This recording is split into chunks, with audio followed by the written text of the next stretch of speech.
setelah melihat makanan-makanan tadi, aku menjadi lapar. Tapi nih, ngomong-ngomong soal makanan nih, Dokter Vito. Ya. Hati-hati orang yang gangguan lambung itu, terutama kalau seandainya telat makan. Tunggu dulu. Ngomong soal makanan tidak lengkap tanpa Dokter Ida, spesialis gizi klinik konsultan yang hadir bersama kita hari ini. Halo Dokter Ida. Apa kabar? Justru inilah yang kita harus membahas fakta atau mitosnya, karena banyak sekali beredar kan, banyak juga kan orang yang punya masalah lambung kan. Ya, Anda juga mungkin salah satunya kan. Nah, langsung aja kita bahas nih sekarang kalau gitu. Oke, jadi Dokter Ida, yang pertama, ini banyak yang bertanya-tanya nih. Jadi kalau misalnya orang telat makan, apa aja deh yang dimakan, ya kan? Terutama roti dan susu, ya kan? Ini fakta atau mitos, hindari konsumsi roti dan susu, terutama untuk orang dengan gangguan MAH. Fakta atau mitos? Ya, ini adalah fakta. Fakta. Nah, bingung Malah pasti harus kan? dihindari ya, nggak boleh langsung dimakan gitu ya? Bukan, jadi gini, kalau kita bicara mengenai sakit MAH, sering sekali kan keluhannya kadang perutnya kembung, terus nyeri di abdomen, ya, rasanya begah dan sebagainya. Kalau misalnya rotinya adalah roti tanpa ragi, ingat ya, masalahnya ada di raginya, maka itu boleh dikonsumsi. Yang ada di Indonesia, roti-roti kita itu umumnya roti yang beragi, dikasih ragi. Kalau kita bikin roti kan biar dia mekar, lebih lembut, maka dikasih ragi. Ragi begitu dimakan di dalam perut kita, dia bisa mengalami proses fermentasi. Hasil dari fermentasi salah satunya adalah alkohol. Dan alkohol itulah yang sering sekali menimbulkan gangguan pada lambung kita. Ya. Nah, pertanyaan kedua, bagaimana dengan susu? Susu boleh nggak? Susu sebetulnya nggak masalah. Tapi kita harus ingat, banyak sekali orang-orang yang sakit MAH itu sebetulnya dia kesaru. Sebenarnya dia bukan sakit MAH, mungkin dia mengalami intoleransi laktosa. Nah, intoleransi laktosa kasusnya cukup banyak di Indonesia.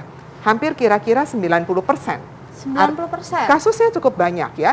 Jadi, kalau misalnya ada orang yang ngeluh perutnya nggak enak, kemudian setiap orang ya kalau dia bilang perut nggak enak pasti mereka berkesimpulan sakit MAH atau asam lambung. Selalu begitu ya, yang paling mudah.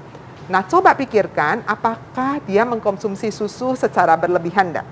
Nah, sebaiknya itu dihindari dulu. Kalau seandainya dia menderita intoleransi laktosa, artinya enggak kuat tuh minum susu gitu ya, karena adanya gula susu yang dikenal sebagai laktosa, maka dia harus memilih susu yang free lactose atau yang low lactose, dan itu banyak di pasar. Jadi boleh coba dulu berarti ya? Boleh Iya, coba dulu. Ya? Dan itu mulai dikurangin, dihindarin dulu, hilang nggak gejalanya. Kalau hilang, jangan-jangan itu. Jadi bukannya keluhan lambung yang dalam pikiran kita, oh lambungnya itu ada luka, ada ulkus, ada erosi. Bukan. Jadi jangan-jangan penyebabnya karena intoleransi laktosa. Nah, ini kalau ada orang tua zaman dulu nih yang bilang bahwa ini jangan-jangan karena kamu minum susunya nggak hangat, soalnya susu hangat mestinya. Nah, itu ada hubungannya nggak tuh dengan gangguan lambung? Nggak ada urusannya, ya. Jadi nggak ada urusannya dengan susunya harus diangetin dulu, dipanaskan. Gangguan lambung sering sekali terjadi pada mereka karena laktosanya, bukan karena suhunya dingin atau hangat. Tapi memang mereka yang sering memberikan rasa discomfort untuk perut, rasa nggak nyaman perutnya, sebaiknya memang konsumsi yang lebih hangat.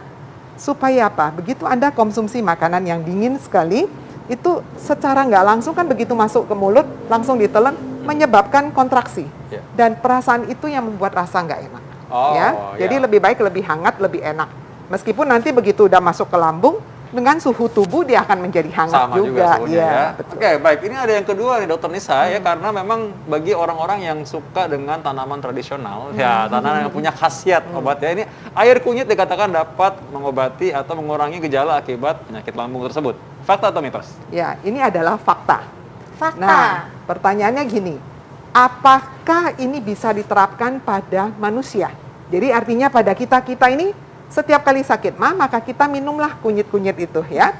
Penelitian ini terbukti pada penelitian sel yang dilakukan di laboratorium. Jadi harusnya penelitian kedokteran kan dilakukan orang sakit MAH, dikumpulkan sekian orang dengan kondisi yang sama, kemudian masing-masing diberikan kunyit selama sekian dosis, selama sekian hari. Nah, penelitian yang itu belum dilakukan. Tapi kalau diambil sel dari sel epitel lambungnya, kemudian diberikan kondisi dengan asam lambung dan segala macam seperti kondisi sesungguhnya, maka kunyit ini memberikan manfaat.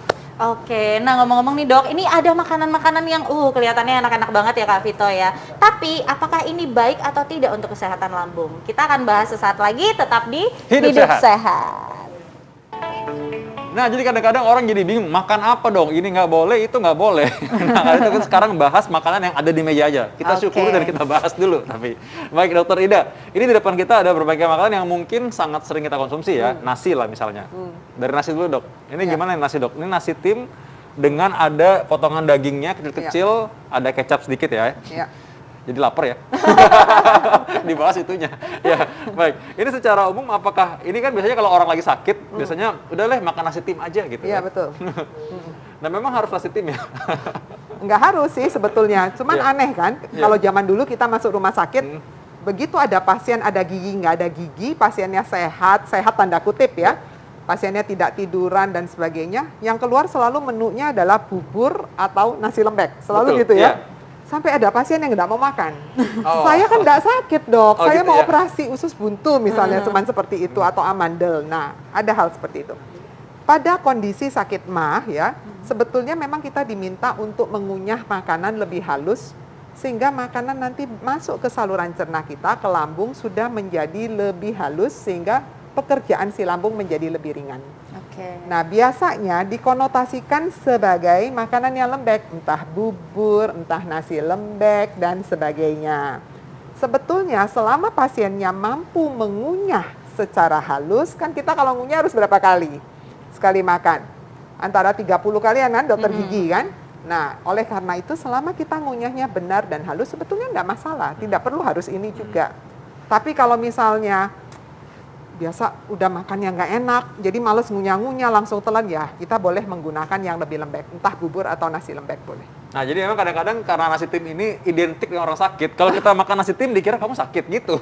Iya, betul. Memang kalau orang-orang yang punya sakit tertentu kan lemas sekali ya. Orang yang punya penyakit jantung juga makan aja sesek. Jadi supaya mengurangi effort dia atau usaha dia Iya. untuk makan, diberilah yang lembek tadi ya. Betul. Oke, nah selanjutnya nih dok, ini ada sayur-sayuran, ini ada wortel dan juga Jagung muda. ya. Nah ini gimana nih dok untuk orang Ya. dengan sakit MAH? Jadi boleh ya, intinya gini, meskipun dia sakit MAH, kalau dia sakit MAH kan bukan berarti tubuhnya tidak mampu menyerap.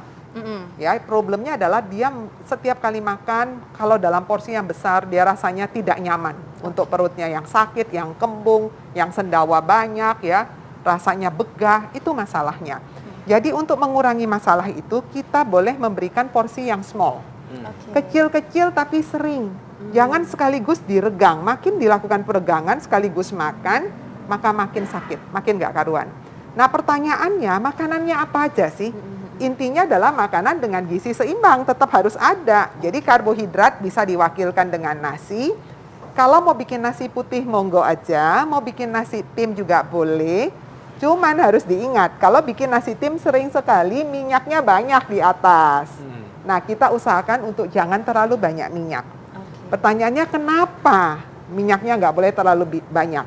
Minyak begitu kita konsumsi sampai di lambung, dia akan lama di situ. Akibatnya pengosongan lambung menjadi lebih lambat. Pengosongan lambung yang lebih lambat itu akan menimbulkan rasa yang kenyang berlama-lama dan juga menimbulkan rasa begah buat mereka yang lagi ada iritasi di lambungnya. Oleh karena itu kita minta untuk kurangi lemaknya. Jadi kalau saya disuruh milih, mending nasi putih atau nasi seperti ini, pasti saya milihnya nasi putih. Nah, karena tadi ya lemak itu tadi bikin kayak lambungnya kerja terus gitu. Ya, dia makanannya terus di sana. Jadi pengosongan lambungnya menjadi lebih lambat. Ya, itu masalahnya. Kalau makan karbohidrat pastinya harus ada protein dong. Ya. Nah, protein yang tanpa ada manipulasi dengan lemak tinggi ya paling gampang adalah telur direbus. Oh, telur ya, ini telur Ya. rebus nih. Ini juga gampang cara masaknya. Ya, Saya juga betul. kayaknya bisa nih masak telur dong. Ya kalau telur siap. Nah, tapi telur ini kan katanya kan orang kan kadang-kadang mungkin ada yang masak setengah matang Ya. gitu. Itu ada pengaruh nggak sih buat orang yang punya MAH gitu, sakit lambung gitu? Harus diingat kalau masak telur yang boleh setengah matang adalah kuningnya. Putih tidak boleh setengah matang. Orang sering sekali salah ya, putihnya juga kadang-kadang setengah matang, dicampurin apa itu ya, madu apa segala macam ya. Iya. Nggak seperti itu. Jadi putih harus matang. Kenapa? Putih yang setengah matang itu mengandung zat namanya avidin. Zat avidin dalam tubuh kita bisa merusak metabolisme vitamin B. Padahal untuk mendapatkan energi yang cukup, kita butuh vitamin B, ya. Jadi makanya jangan setengah matang, yang setengah matang hanya kuningnya aja. Nah, Oke. kadang-kadang kalau ya kuning ini kan karena memang ya orang takut kolesterol tinggi ya. Kuningnya dibuang, sayang banget padahal ya. Ya udah, kuningnya dibuang sama dia terus akhirnya makan putihnya aja. Nah, tapi secara umum gimana tuh maksudnya untuk orang penderita sakit lambung kan? Iya, orang sakit lambung kuning telur boleh dikonsumsi. Pertanyaannya kalau dia sakit lambung ditambah kolesterolnya tinggi. Nah, kuning telurnya boleh enggak? Oleh WHO masih diizinkan untuk mengkonsumsi kuning telur bagi mereka yang kolesterolnya tinggi seminggu 2-3 kali. Jadi kolesterol masih diizinkan kurang dari 200 mg per hari. Ya, meskipun dia kolesterolnya tinggi. Nah, Dokter Vito pasti tahu lah, dokter spesialis jantung. Kirain cuma boleh liatin telurnya terus diciumin aja baunya ya, kuningnya ya, masih bisa. Iya, masih bisa. Iya. Oke. Baik, ini yang lain lagi ada sayur ya kan, sayur Iya. kan harusnya kan makanan paling sehat. Iya. Nah, ini tadi kalau mengenai masalah lambung ini, apakah semua sayur aman dikonsumsi termasuk sayur depan kita ini sekarang? Ya, sayur yang di depan kita ini aman dikonsumsi. Makanya kenapa di rumah sakit sayur-sayur seperti ini sering sekali keluar ya dalam menu rumah sakit, termasuk buncis salah satunya ya.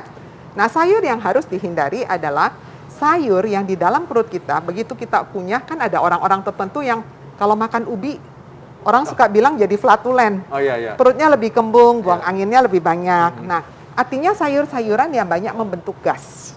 Biasanya itu dari golongan umbi-umbian, ya. Contohnya ubi, ya, ubi Cilembu yang Oh, iya, dari iya. Bandung, warnanya apa itu ya. Kemudian lobak.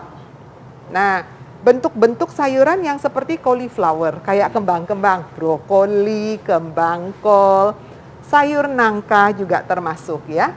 Jadi sayur-sayuran yang memproduksi banyak gas pada orang tertentu, tidak semua orang ya, sangat individual. Tapi secara umum maka kita hindarin. Kalau dia lagi kondisi akut, lagi sakit, sebaiknya jangan dikasih dulu. Nah, tadi kan Dokter Ida tadi juga sudah bilang ya bahwa kalau misalkan lambung tadi itu teregang, maka itulah muncul rasa nggak nyaman dan nggak enak. Yang Betul. orang langsung berkonotasi, oh ini lambung nih pasti nih, lambung mah nih muncul gitu Iya, ya. betul sekali. Nah, kalau gitu ya tadi ya yang aman sebenarnya justru makanan rumah sakit itu memang kelihatannya begitu tapi memang aman, makanya sering keluar makanya menu itu ya. Ayo, oke. Ya. Oke. Nah, ini perlu direview juga buat masyarakat nih. Tadi apa aja yang nggak boleh, jenis sayurannya tadi, Dok?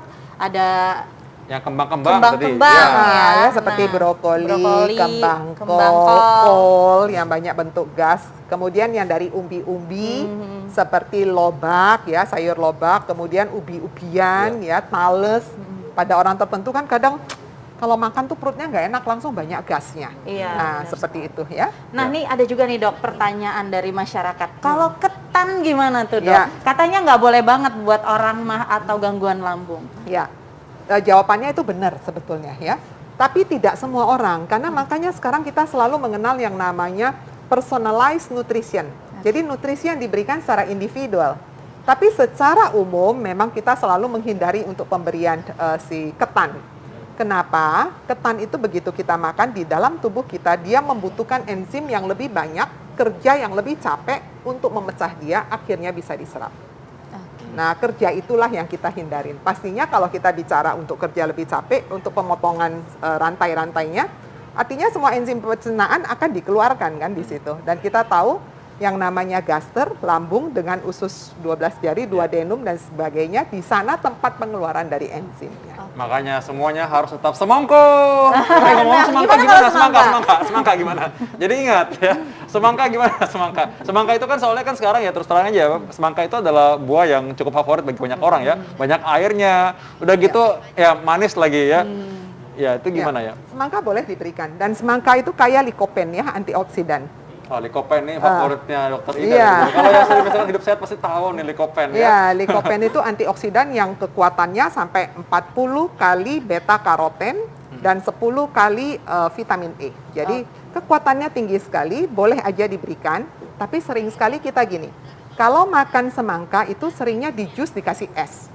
Nah, di jus gitu, dia tinggal minumin airnya mungkin ya. Nah, sebaiknya kalau kita ada gangguan mah, nggak usah pakein esnya. Yang tadi saya bilang, supaya dia tidak kontraksi, terlalu dingin. Meskipun di dalam perut nanti sama suhunya dengan suhu tubuh kita gitu ya.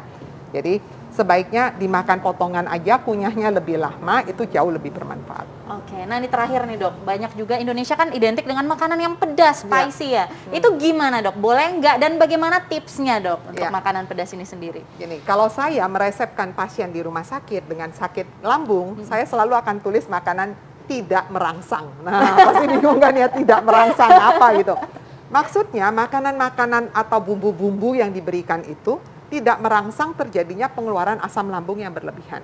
Nah, salah satu yang bisa ikut merangsang pengeluaran asam lambung dan enzim-enzim secara berlebihan adalah cabai. Cabai, lada, kemudian asam cuka, ya seperti itu sebaiknya dihindarin. Jadi kalau kita menggunakan istilah tidak merangsang, nah bagian dapur sudah mengerti apa yang dimaksudkan. Oke, baik, ini ingat ya, makan kalau makan yang sekarang orang banyak mungkin ya menjadi teman sehari-hari kalau begadang tuh makan mungkin mie, apalagi mie instan ya. Itu juga orang suka bilang kan, wah ini bahaya buat lambung nih, buat emah gitu ya. Karena gini, kalau mie itu zaman dulu loh ya, orang kalau bikin mie itu suka dikasih air abu tuh loh, pernah dengar nggak? Iya, zaman dulu banget. Zaman Dokter dulu. Nisa belum lahir. Jadi mereka bikin mie itu selalu dikasih air abu supaya warnanya menjadi lebih kuning dan lebih garing bakminya, tujuannya itu. Dan ternyata air abu seperti ini yang sering sekali membuat lambung kita menjadi tidak enak karena isinya tuh asam sebetulnya. Jadi kalau mie yang sekarang, mereka buatnya kan nggak seperti itu. Mereka dari tepung dengan teknologi yang demikian canggihnya, tapi mereka tetap goreng ya. Kemudian mereka apalagi dicuci seperti itu ya.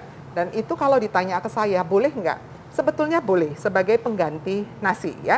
Tapi ingat, sering sekali kita makan mie instan itu aksesorisnya banyak banget ya. Kasihin cabai, kan ada cabainya. Ya, nah, cabai itu nggak boleh. Ya. Jadi kalau saya sakit sekali, tapi saya kepengennya cuman mie instan itu, ya monggo aja dipakai sedikit dulu, cobain reaksinya gimana. Kalau bagus, go ahead, tapi kalau nggak oke, stop. Oh, jangan dirangsang-rangsang ya kalau misalkan lambung kita supaya tidak mengakibatkan perut kita menjadi sakit ya. Terima kasih Dokter Ida. Terima Terima kasih kasih, Kita Dok. bisa belajar sekarang bagaimana cara kita makan juga aman, karena makanan itu bukan sekedar makan, tapi makan itu untuk kesehatan. Ya. Ya, benar banget. Kita kembali lagi dengan informasi kesehatan lainnya. Tetap bersama kami di Hidup Sehat.